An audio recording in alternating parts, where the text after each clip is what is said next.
Silver Lining TV. Subscribe kayo.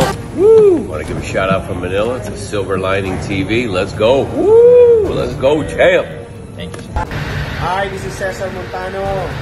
Please like and subscribe Silver Lining TV with Daryl Macario. God bless you. Huwag niyo pong kakalimutan na may buboy Cesar Montano nagmamahal sa inyo. Thanks for watching Silver Lining TV. Daryl Macario. Please don't forget to like and subscribe and hit the notification bell for you to notify for the coming video upload. Always be better, not bitter. God bless us all. Narinig natin sa mga vlogger at sa mga betting odds sa ating nakita, napansin, ay hindi ho naniniwala yung iba kay Marlon Tapales. Hindi daw po mananalo si Marlon Tapales, sabi po ng iba. Ayon po sa kanila po yun. Yung po yung kanila pong tinatawag natin na prediction. Dahil nga daw po itong ating pong pambato ay hindi naman daw po magaling. Ayon po sa kanila. Pero totoo lang po, pag-usapan natin yan, baka po magulat po kayo sa darating po na December 26, yan pong laban na yan, December 26, yan po sa Riaki, Japan, yan po yan maglalaban na yan. Now, sa inyo po palagay, naniniwala po ba kayo na mananalo ito pong ating pong pambato na si Marlon Tapales, mga kaibigan, dito po kay Monster Naoya Inoue ng Japan? Ano po ba ang inyong pong observation? Ano po ba ang inyong prediction sa bagay po na yan? Kasi marami po ang hindi po naniniwala. Pero ako po, pag-usapan natin, ako'y naniniwala. Ang aking prediction, mga kaibigan, fearless forecast, sa aking opinion, si Marlon Tapales ay mananalo po yan. Whether ito man ay KO, decision, unanimous decision, stoppage, ako po ay naniniwalang kayang-kaya pong manalo nito pong Marlon the Nightmare Tapales sa kanya pong laban sa darating na December 26 dyan po sa Japan. Sa amin pong interview ni Winter TV dito sa ating pong pambato na si Marlon Tapales, ika nga po niya, hindi siya makakarating sa kanyang posisyon ngayon. Kung wala po siyang kakayanan. In fact, natanong nga po si Marlon Tapales, ano ang masasabi niya sa mga taong hindi naniniwala sa kanya na hindi siya mananalo? Sabi niya, ay hayaan mo siya. Tama yun, ako po. Talagang hayaan natin sila. Iba-iba po kasi opinion po ng tao eh. Pero nakakaalam po ng tunay na kakayanan ni Marlon Tapales, walang iba kundi siya rin. Kaya po, agree po ako sinabi niya. Sinabi niya, hayaan mo yung mga taong hindi naniniwala. Kanya-kanya pong yan eh. Kanya-kanya pong ika nga po tingin nila eh. Kumbaga yung mga basher ni Marlon Tapales, hindi man kayo maniwala sa kanya. Pero ang mahalaga, si Marlon Tapales naniniwala po siya sa kanyang kakayanan. Yun po ang importante. At the end of the day, mga kaibigan, importante po si Marlon Tapales na siya po ika nga po siya po yung ika nga mananalo sa labang po na ito. Kasi kung hindi po siya, sino? Si Naoya Inoue. Yes, hindi natin minamaliit ang Naoya Inoue. Hindi po natin minamaliit yan. Pero ang sinasabi natin, mga kaibigan, si Marlon Tapales ay meron pong tsansang manalo. Kasi kung wala siyang tsansang manalo, ay parang hindi tayo naniniwala sa kanyang kakayanan. Tandaan po natin, ang mga boksingero ay may kanya-kanya pong angking galing. Parehas po yung mayroong kamay. Parehas po yung nag-training. Parehas po yung may abilidad. Yes, Monster Inoue, magaling siya. Sino-sino pa ang mga tinalo ni Monster Inoue? Tingnan po nga natin, mga kaibigan, yung mga tinalo ni Monster Inoue. Si Stephen Fulton ang latest na kanya pong tinalo. Latest po na tinalo niya si Stephen Fulton. At sino pa tinalo niya? Paul Butler, natakbo ng takbo. Nonito Donaire na nagpahirap sa kanya.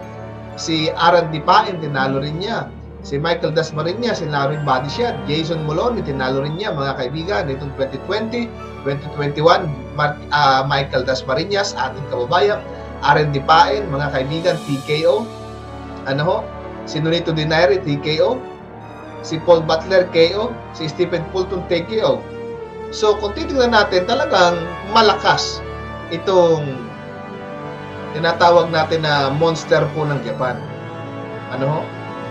Totoo po yun, di po natin minamaliit. Hangarin po ako sa kanya bilang isang boxing fans. Ano ho? Hangarin ako sa kanya, sa kanyang abilidad at galing. Ano ho? Pero humahanga din po ako dito kay Marlon The Nightmare Tapales. Kasi po, hindi po siya makakarating nga dyan. Siya sa kanyang sitwasyon na ganyan, kung wala siyang aking abilidad. Sino bang tinalo niyang latest? Of course, Murjon Akmadalib. Split decision. Tinalo rin niya si Jose Estrada. Tinalo rin niya si Hiroyaki Tishigiwara. Ano mga kaibigan? Tinalo niya. Tinalo rin niya si Eden Selsona. Na TKO nga lang po siya kay Iwasa, mga kaibigan. Tinalo rin niya po si Roberto Castañeda. Ano pangalan niya? Castañeda pa yan? O Castañeda? Ano ho? Yan po yung unahan na lamang po eh. Ang labanan po na yan eh. Basta ako po, ang aking po prediction dyan, mananalo po dyan si Marlon Tapales. Ano ho? Mapa TKO man yan o hindi TKO, I believe mananalo po si Marlon Tapales po dyan. Ano ho? Yan po ang aking fearless forecast po dyan. Ito mo may mapa-decision o hindi, yan po ang aking tingin po dyan. Nagtitraining po ang Marlon Tapales. May kamay din po yan. Hindi po yan darating sa ganyang estado kung wala po siyang abilidad. Maliitin nyo na po siya na maliitin, pero ako po naniniwalang mananalo po siya ngayon pong taon na ito. At ang pananalunan po niya, mga kaibigan, ay for undisputed. 4 po na belt.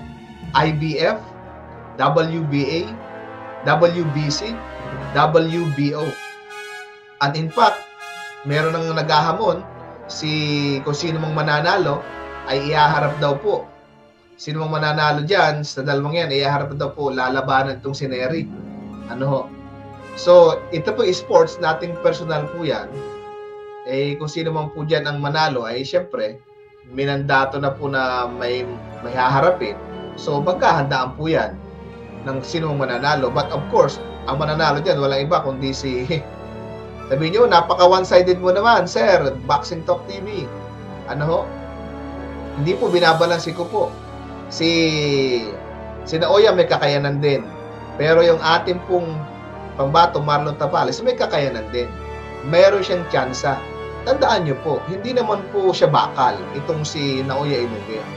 May kahinaan din yan. Ano ho? Hindi po siya, ika nga po ay unbeatable, kundi beatable po siya. Lahat po na boksingero ganun. Ano ho? Kaya lang po siyempre merong judges po dyan. Minsan nga po yung iba talong-talo na nananalo po sa mga hurado eh. Ano ho? Yun po yung realidad po ng boxing eh. Pero ako po yung naniniwala kung magiging patas lahat. Sabi nila baluarte kasi. Okay lang yun. Ganun talaga po eh. Ano ho? Pero ito, fearless forecast ko, ulitin ko, panalo po dyan si Marlon Tapales. Whether ito by decision, ito man ay TKO, mananalo po siya, mayroon po siyang chance dyan. Ngayon, itong si Naoya Inoue, may wrestler lang may chance. To be fair, ano ho, na manalo. Sabi nila, mas mataas ang chance ni Naoya Inoue. Sabihin natin, sige, pero may chance pa rin naman itong si Marlon The Nightmare Tapales. Mga kaibigan na manalo dito. Yan po mga kaibigan, di naman po palakasan din talaga. Timing. Yes, lakas important. Most especially, timing is important. Lakas important, timing is important. Lahat po yan ay ika nga po yung sahog ng laban. Pero kahit malakas ka, kung kulang ka naman sa timing, hindi rin. So, importante pa rin ang timing. Kailangan timingan talaga dito ni Marlon Tapales, itong si Naoya Inoue. Para makamit natin ang tagumpay sa darating na December 26. Bago magtapos itong taon na ito na 2023, meron na po tayong undisputed champion sa katauhan po ni Marlon The Nightmare Tapales. Yan po ang ating fearless forecast.